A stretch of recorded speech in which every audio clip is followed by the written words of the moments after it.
সঞ্জয় আমার দায়িত্ব নেয়, সব করে, কিন্তু আমি জানি না যে টুইঙ্কেল আদৌ ওকে মেনে নেবে কিনা। তাই জন্যই বললাম যে সব মিলিয়ে দেখ, তুই এখন একটু ভালো আছিস, পরাগ বদলে গেছে আগের থেকে। তবে তোর এই ভালো থাকাতে কিন্তু আমরা সত্যিই হ্যাপি শিমুল। আমরা চারজনে যদি ভালো থাকতে পারতাম তাহলে হয়তো বলতে পারতাম যে হ্যাঁ আমরা খুব ভালো আছি। আমাদের মধ্যে কেউ ভালো আছে, কেউ ভালো নেই। সবাই যদি একসাথে ভালো থাকতাম তাহলে হয়তো বাকি মেয়েদেরও বলতে পারতাম, বাকি মেয়েদেরও বলতাম যে তোমরাও ভালো থাকার চেষ্টা করো। কিন্তু সেটা তো হয় না। এই দেখো না, আমাদের চারজনের ছোট বৃত্ত, সেখানে আমরা ভালো আছি, বাকিরা ভালো নেই। তাহলে কি আলটিমেটলি ভালো থাকা হলো বলো? সত্যিই তাই। আমাদের চারজনের কিরম চলে না, একজন একটা সমস্যা থেকে বেরোতে না বেরোতেই আরেকজন আরেকটা সমস্যার মধ্যে গিয়ে পড়ছে। কে জানে বাবা, এরকমই চলবে হয়তো। যাই হোক, শোনো, দেরি হচ্ছে, আজ আর বসবো না, তাড়াতাড়ি বাড়ি যেতে হবে। পুতুলদিকে তো জানো, ও আমাকে ছাড়া কারোর কাছে খেতে চায় না, আমি না গেলে খাওয়া দাওয়াও করবে না। সুচরিতা দি, তুমি সঞ্জয়দাকে বলো যে সঞ্জয়দার কাছে আমি চিরকৃতজ্ঞ থাকবো। মানুষটা খুব ভালো গো। এই টাকাগুলো পেয়ে যে কতটা উপকার হলো তোমায় বলে বোঝাতে পারবো না। শোধ করে দেবো টাকাগুলো, ঠিক শোধ করে দেবো। দেখো, সত্যি ভাবো তো, আজকে তো আমি তোমার বন্ধু, মানুষটা তো আমাকে ভালো করে চেনেই না, সেখানে আমার ক্রাইসিসে এভাবে আমার পাশে দাঁড়িয়েছে। মানুষটাকে কষ্ট দিও না। টুইঙ্কেলকে আমরা বোঝাবো, তোমার মেয়েকে আমরা বোঝাবো, তুমি চিন্তা করো না একদম। কিন্তু প্রথম প্রথম তো এরকম করতো না গো, যত দিন যাচ্ছে যেন আরো বেশি বেশি করে এরকম করছে। না না, ওকে বুঝিয়ে কিছু হবে না গো, বড় হচ্ছে তো, জেদি হয়ে যাচ্ছে। তবু দেখি না, আমরা বোঝাবো। দেখো, তোমার মেয়ে আমাকে খুব ভালোবাসে, আশা করি আমার কথা শুনবে। ও তো এত ছোট, ওর এখনো কোনো বিচার বুদ্ধি হয়নি। ওর বাবা যখন ছিল তখন থেকেও ছিল না, সেই কথাগুলো তো ওকে বোঝাতে হবে। ওকে তো বোঝাতে হবে যে ওর মা সারা জীবন কিচ্ছু পায়নি। সুচরিতা দি, সঞ্জয় দাকে না মানা করা তোমার ঠিক হবে না। আর টুইঙ্কেল তো বাচ্চাই আছে, कुछ दिन ও নিজের সাথে ফাইট করবে, উদাস থাকবে, उसके बाद ওর আদত হয়ে যাবে, ও মেনে নেবে। पर তুমি সঞ্জয় দাকে না করো না।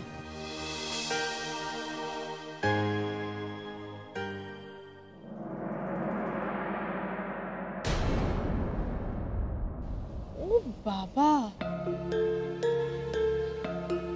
এত রাত? এতক্ষণে মহারানীর বাড়ি ঢোকার সময় হলো? কি ব্যাপার শিমু, কোথায় ছিলে তুমি এতক্ষণ? কেন, তোমাকে তো আমি বলেই গিয়েছিলাম সুচরিতাদের বাড়ি যাচ্ছি, সুচরিতাদের বাড়ি গিয়েছিলাম।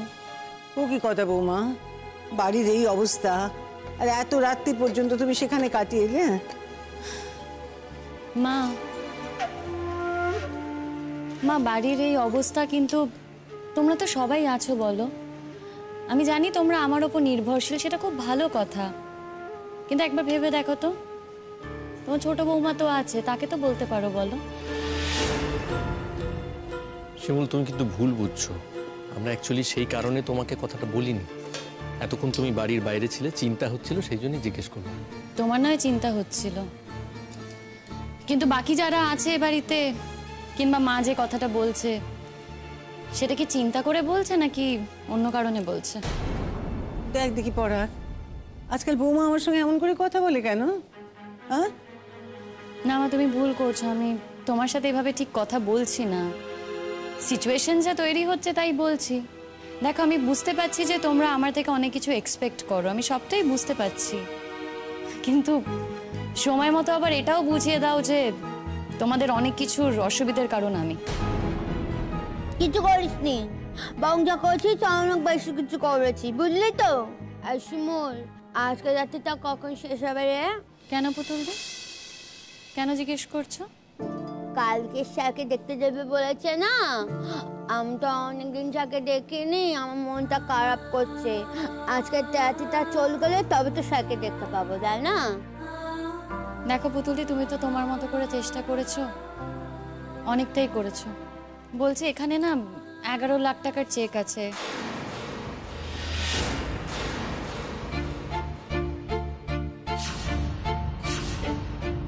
একটা 1 লাখ টাকার আর একটা 10 লাখ টাকার। বৌমা, এত টাকা কে দিলে তোমায়? চেয়েছো নাকি কারো কাছে? কারোর কাছে চাইনি, হাতও পাতিনি, তারা নিজে থেকে মনে করেছে, তাই আমাকে এই চেকগুলো দিয়েছে। না না, সে কথাই তো। আমি তো সেই কথাই তোমায় জিজ্ঞেস করছিলাম, তারা কারা? কারা গো তারা, যাদের শুধু মনে হয়েছে বলে ওই তীর্থর জন্য এতগুলো টাকার চেক তোমায় দিয়ে দিলে? কারা? দেখো মা, তারা কাছ থেকে আমার যুদ্ধটা দেখেছে, তারা সবসময় আমার পাশে থেকেছে। তারা মনে করেছে যে আজকে পুতুলদির তীর্থদা যদি ভালো হয়ে যায় তাহলে আমার ভালো লাগবে। তারা এটাও মনে করে যে পুতুলদির স্বামীর সাথে থাকার অধিকার আছে, পুতুলদির স্বামীকে সুস্থ করা দরকার আছে, সেই কারণেই তারা চেকগুলো দিয়েছে। আজকে পুতুলদির মতো করে চেষ্টা করেছে, একজন স্ত্রী হয়ে যা যা করা উচিত ও সেটাই করেছে, আর সেটাই স্বাভাবিক। তাই প্লিজ এটা নিয়ে আর কোনো ইস্যু তৈরি করো না, নতুন করে আর এটা নিয়ে কোনো গল্প তৈরি করো না, আর ভালো লাগছে না। দেখেছিস পরাগ, দেখলি তো, দেখলি বৌমা আজকাল এইভাবে আমার সঙ্গে কথা বলে। কেন বলবে না বলো তো? ঘরে বাইরে সমানভাবে যুদ্ধটা একা চালিয়ে যাচ্ছে শিমুল, আর তুমি কি করছো? তুমি তো কোনোভাবে ওকে সাপোর্ট করতেই পারছো না, উল্টে সারাক্ষণ ওকে উল্টোপাল্টা কথা শুনিয়ে যাচ্ছ। দুম করে 11 লক্ষ টাকা দিয়ে দেবে এমন মানুষ তো আমার চেনা নেই মা। তোমার কি আছে? সাধারণত মানুষের থাকে না, কিন্তু এ বাড়িতে দেখছি এরকম মানুষ আছে যাকে চট করে 11 লক্ষ টাকা হাতে ধরিয়ে দেওয়া যায়।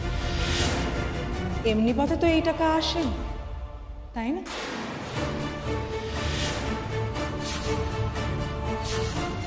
খবরদার প্রতীক্ষা, তোমার না জিভ টেনে আমি ছিঁড়ে ফেলে দেবো। অনেক সহ্য করেছি তোমার বাদরামো। অসভ্য মেয়ে কোথাকার। কি বলতে চাইছো তুমি? এমনি পথে টাকা আসে না মানে কি বলতে চাইছো? সব কথা তো সোজাভাবে পরিষ্কার করে বুঝিয়ে দেওয়া সম্ভব নয়, বলো। প্রতীক্ষা, সাবধান করে দিচ্ছি তোমাকে, মুখ সামলে কথা বলো। তুমি তুমি চুপ করো। তোমার মুখে যা আসবে তুমি তাই বলে যাবে। কি শুরু করেছো তুমি? ফার্দার যদি এই ধরনের বাজে কথা বলো তাহলে কিন্তু আমি আর শিমুল বাধ্য হয়ে এই বাড়ি ছেড়ে চলে যাব। চলে যাওয়া উচিত। তোরা দুজন এই বাসাকে চলে যাওয়া উচিত। কি করবে এই মেয়েটা, বেচার মেয়েটা? হ্যাঁ, একদিকে শাশুড়ি পিছিয়ে যাচ্ছে যে মেয়েটাকে সারাক্ষণ ধরে, আজকে যা পিছিয়ে যাচ্ছে সারাক্ষণ ধরে। এই মেয়েটা কি করবে শুনি? তো হায় বলে তো কিছু নেই। হ্যাঁ, এত বড় একটা বাড়িটাকে আগলে বসে আছিস। হ্যাঁ, আর এই মেয়েটা পরে মেয়ে হয় আমার জন্য টাকা জোগাড় করছে। এই কাছে পয়সা চাইছে, ও কাছে পয়সা চাইছে, আমাকে কথা বলতে দেন। বলে কি এই মেয়েটা যার কাছে টাকা আছে এই মেয়েটাকে তো আবার টাকা ফেরত দিতে হবে, তাই না? সব দায়িত্ব ওই মেয়েটার। কেন কোন টাকা বলছে শুনি? কোন টাকা বলছে?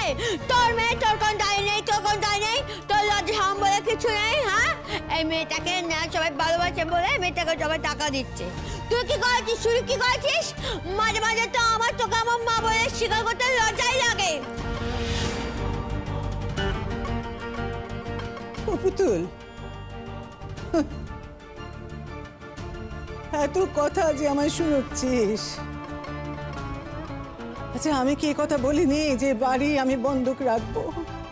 তাইলে ওরা, তাইলে বৌমা বাইরে থেকে কেন এত টাকা পয়সা ধার করছে বল দেখিনি? দেখো মা, বাইরে থেকে কিন্তু আমি টাকা ধার করিনি। যাদের মনে হয়েছে তারা নিজে থেকেই আমায় টাকাটা দিয়েছে।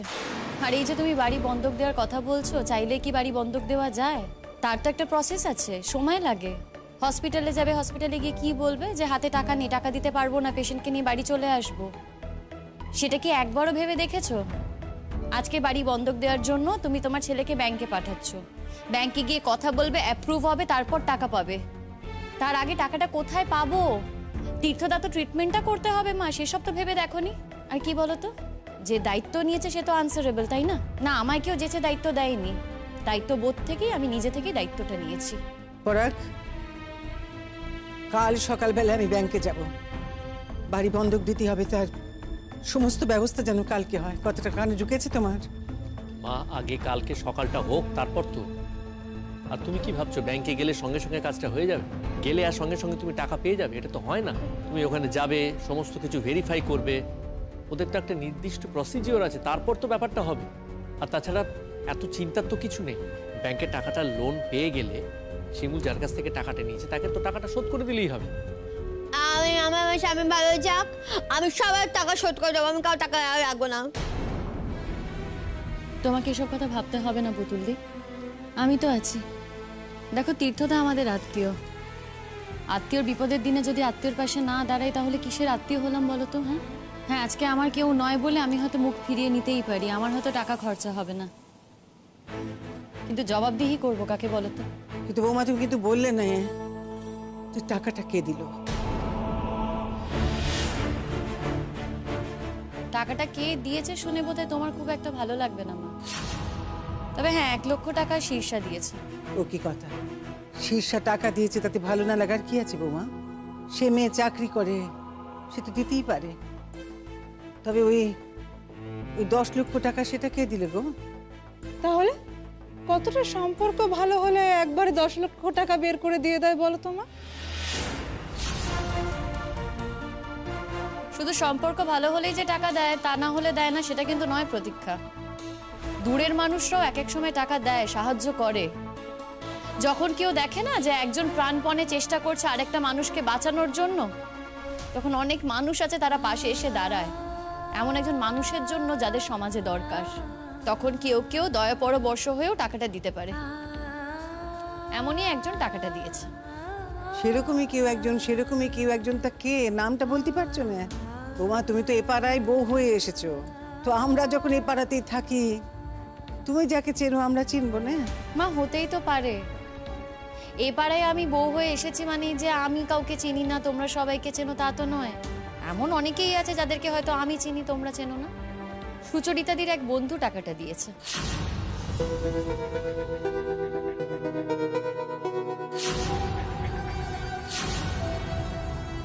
সুচরিতার বন্ধু? সুচরিতার বন্ধু মানে?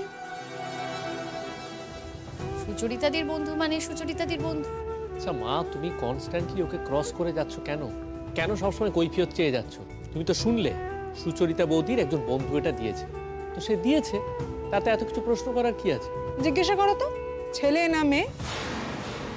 এই তোমার জেনে কি হবে গো ছেলে না মেয়ে? হ্যাঁ, আমি তো জানতাম যে মেয়েরা কখনো মেয়েদের ক্ষতি করে না, কিন্তু তোমাকে তো একেবারে উল্টো দেখেছি। তুমি তো একটা মেয়ে হয়ে মেয়েদের ক্ষতি করেছো, সেই কারণে জেলেও গেছো।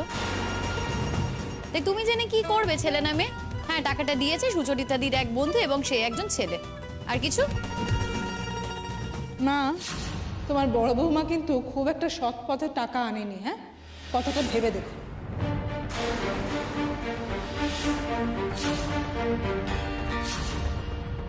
এই চুপ করবি, চুপ করবি তুই? আমার সামনে এখন তখন অবস্থা উনি এখন অসাধারণ সৎপথ দেখাচ্ছে। তুমি কত সত্যবাদী যুধিষ্ঠির শুনে? হ্যাঁ, তুমি কত বড় সৎ দেবো না জমা জমা মুয়ে, তখন তুমি বুঝতে পারবে নিজের জায়গাটা এসেছে। তখন তোমার সৎপনা কোথায় ছিল শুনে? বাবা বাবার কথা বলছে, তোর সঙ্গে আমাদের কাকু একা থাকতে হচ্ছে। তুই বাড়িতে চলে যা, দেখি চলে যাও। কথা বলছে তখন থেকে। মা, এই তোমার এই মেয়ে আমাকে সবসময় এই বাড়ি থেকে বেরো, এই বাড়ি থেকে চলে যায়, এই সমস্ত কথা বলছে। কেন বলো তো, কেন বলবে এই কথাগুলো? আমি এই বাড়ির বউ, আমি চাইলে ওকে এক্ষুনি এই বাড়ি থেকে ওর শ্বশুর বাড়ি পাঠিয়ে দিতে পারি। দাঁড়াও প্রতীক্ষা, তুমি যেটা বলছো সেটা ভেবে বলছো তো? কাজটা কিন্তু অতটা সোজা হবে না। এই যে তুমি এই বাড়িতে আছো, এই বাড়িটা কিন্তু মায়ের নামে। মা যতদিন বেঁচে আছেন বাড়িটা মায়ের নামে। মা চলে গেলে এই বাড়ি 3 ভাগে ভাগ হবে। তুমি যদি ভেবে থাকো যে এই বাড়িটা তুমি একাই ভোগ দখল করবে, সেটা কিন্তু হবে না। পুতুল দিকে শ্বশুর বাড়ি পাঠাতে চাইছো তো? একবার চেষ্টা করে দেখো, দেখো তোমার কি হয়। এই পাড়ার যত লোক আছে না তাদেরকে সবাইকে ডাকবো। আর তুমি তো জানো এই পাড়ায় তোমার কি ইমপ্রেশন আর আমার কি ইমপ্রেশন। প্রমাণ চাইছো? দেখবে আমি যদি একটা হাঁক দিন এই পাড়ার 100 জন জোগাড় হয়ে যাবে, 100 জন চলে আসবে। আর তুমি কাউকে ডেকে দেখো, কেউ আসবে না প্রতীক্ষা, কেউ তোমার পাশে দাঁড়াবে না। শোনো প্রতীক্ষা, আমি তোমাকে ওয়ার্নিং দিচ্ছি, এই বাড়িতে আছো ভদ্রভাবে থাকো। এই বাড়িটা তো আমার না, তাই এই বাড়ি থেকে তোমাকে তাড়ানোর আমার কোনো অধিকার নেই। তবে জানো তো, আমি নিজেই এই বাড়ি থেকে চলে যেতে চেয়েছিলাম, মা যেতে দেয়নি নিজের ছেলের কথা ভেবে। কারণ আমি যদি এই বাড়ি থেকে চলে যাই তাহলে মায়ের ছেলেও এই বাড়ি থেকে চলে যাবে, আর সেই কথা ভেবেই আজকে আমাকে এই বাড়িতে থেকে যেতে হয়েছে। তা না হলে কিন্তু আমি এই বাড়িতে থাকতাম না। পরে কাল আমি ব্যাংকে যাব, সেখানে গিয়ে টাকার ব্যবস্থা করবি। বাইরের লোকজনেরা এভাবে টাকা দিচ্ছে, অথচ আমি মা হয়ে কিছু দিতে পারছি না। আমার তো বিবেকে লাগে নাকি? আবার বিবেকের কথা বলছি তো? আবার বিবেক চুকার তো দেখি চুকার। তাহলে কত গেল ওই সব বিবেক নিয়ে তুমি বসে থাকো। তো যদি বিবেক বোধ কিছু থাকতো না, তাই যদি আমার বাবুদের সাথে এমন ব্যবহার করতে না রে। যে তোর সমস্যা দিয়েছে তাকে তুমি একদম বাতারা রেখেছো, আর যে তোমার কাছ থেকে সামনে নিয়েছে তাকে মাথা করে রাখবে তুমি একদম। আমি আবার ও বাবা মেয়ে, আমার মাথায় যাবো আছে তোর মাথায় নেই। আমি আমার বাবাকে বুঝতে পারি, তুই বুঝতে পারিস নি। পুতুল পুতুল চুপ কর মা। আমাকে মুখ বন্ধ করে রাখতে পারবি না। তোর নামে না চিৎকার পড়ে গেছে জানিস তো? সারা পাড়ার সমাজ সব লোকজন তো ওকে নিয়ে কথা বলছে, যেহেতু তুই আমার বাবুদের সাথে এমন ব্যবহার করেছিস। তুমি আবেশ করে ছোট মুখে মাথা তুলে রাখো না, দেবে খান ছোট মুখ তোমার ছোট মুখ বোতা করে। তোকে অনেক দুঃখ আছে বুঝি, অনেক দুঃখ আছে তোকে পারলে। আমি তো বাবুকে এখন সে বল, তুই তো স্কুলের সামনে একটা ঘরে বাবা নিয়ে থাক দেখে, ও থাকুক ওর ছোট বউকে নিয়ে, দেখবো ছোট বউ কতদিন ওকে সঙ্গে বাঁচতে দেয়। যাও না যাও, এত সোজা নাকি? লোকজন শুধু মুখেই বলতে পারে যে বাড়ি ছেড়ে চলে যাব, কিন্তু এত বড় সম্পত্তি ছেড়ে চলে যাওয়া চারটিখানি কথা তো নয়, তাই না? ভাগ্যিস প্রতীক্ষা তুমি সবাইকে নিজের মতো মনে করো, তাই ভাগ্যিস তুমি আমাকে চিনতে পারোনি। কারণ তোমার মতো মানুষ যদি আমাকে চিনতো না, আমার নিজেরই খুব খারাপ লাগতো, নিজেকে অমানুষ মনে হতো। ছাড়ো, বাদ দাও। এই পরাগ, শোনো, যত তাড়াতাড়ি সম্ভব এই চেকটা না জমা করে দাও। আপাতত এই টাকাগুলো দিয়ে আমাদের সামলাতে হবে। একটা ভালো খবর দেওয়া হয়নি তোমাকে। কি গো? আজকে হসপিটাল থেকে ফোন এসেছিল, তীর্থদা আজকে একটু বেটার, চিকিৎসাতে রেসপন্ড করছে। আর আমার মনে হয় কালকেও হয়তো আরেকটু বেটার হবে। ভালো তো হতেই হবে তীর্থদাকে। এই পৃথিবীতে ভালো মানুষ থাকবে না, শুধু জঞ্জালরা রয়ে যাবে, এইভাবে তার পৃথিবী চলে না।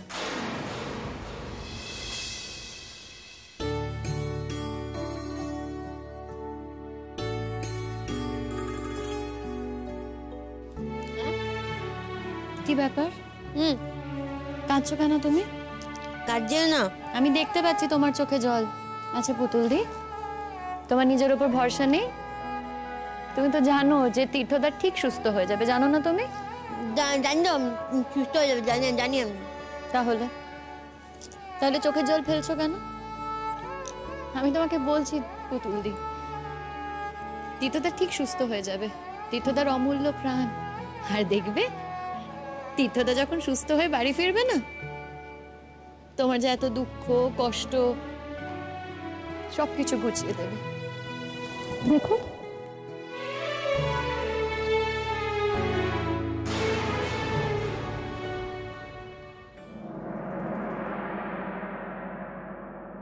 চ দেখি চ। আপনি কিন্তু চেঁচামেচি করবেন না, বেশি কথা বলবেন না, বুঝতে পেরেছেন তো? না হলে কিন্তু পেশেন্ট আরো অসুস্থ হয়ে পড়তে পারে, এটা মাথায় রাখবেন।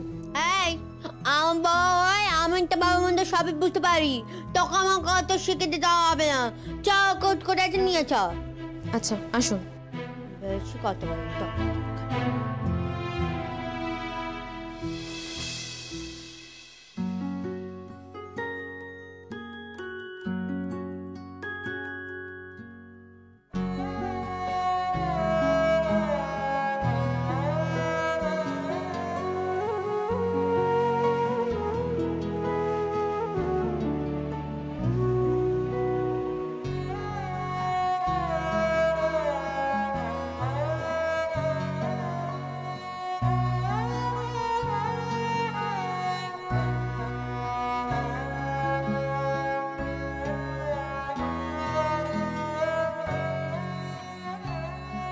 স্যার স্যার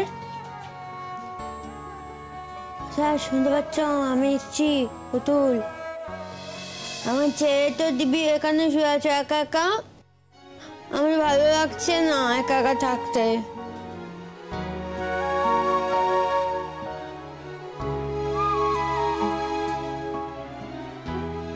তোমরা যারা একা একা থাকতে আমার কষ্ট বুঝে একা একা থাকতে, তুমি ভালো হয়ে গেছো?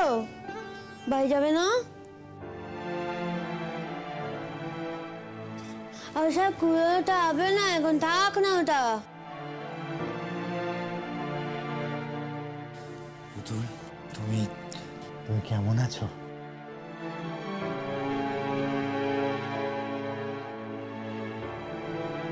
আমি কি করে ভালো থাকবো? হ্যাঁ তোমার ছাড়া আমি ভালো থাকতে পারি? তুমি জানো না আমার কত কষ্ট হয়। শুধু শিমুল আমাকে রেখেছে বলে আমি তাও একটুখানি ভালো আছি। তুমি জানো তোমার কত কঠিন অসুখ করেছিল, তুমি এখন আস্তে আস্তে সুস্থ হচ্ছ, বুঝতে পেরেছো? পুতুল, পুতুল তোমরা আমাকে এখানে রেখেছো, কত টাকা পয়সা খরচা হচ্ছে। আচ্ছা, এত টাকা দিচ্ছে কে? তোমাকে এখন এইসব নিয়ে ভাবতে হবে না স্যার। জানো স্যার, গান গেয়ে অনেক টাকা রোজগার করেছি, 1 লক্ষ টাকা। সেই টাকা দিয়ে তোমার চিকিৎসা করবো আমি।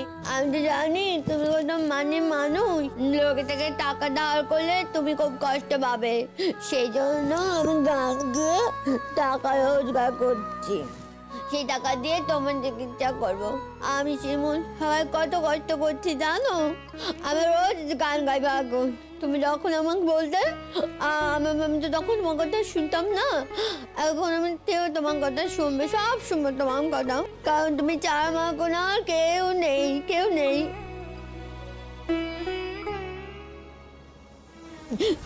পুতুল, পুতুল কেঁদো না, কেঁদো না পুতুল। এ কি, আপনাকে আমি কান্নাকাটি করতে বারণ করেছিলাম না? তাহলে কিন্তু আপনাকে আমি যাও, আমি তোমার কাছে যাবো, আমার সংসারটা আমি চক করবো নাকি কান্নাকাটি করবো? দেখুন থেকে তাহলে কিন্তু আপনাকে আমি সত্যি অ্যালাউ করতে পারবো না। আরে কি, আপনি অক্সিজেন মাস্কটা খুলেছেন কেন? আপনি চিন্তা করবেন না, আমি ঠিক আছি, কোনো অসুবিধা হবে না। অনেক দিন থেকে অনেক কিছু মনের মধ্যে চেপে রেখেছে, ওকে একটু রিলিজ করতে দিই। ও যদি কথাগুলো বলতে না পারে তাহলে ওই অসুস্থ হয়ে পড়বে। ও বলুক, কিচ্ছু হবে না আমার।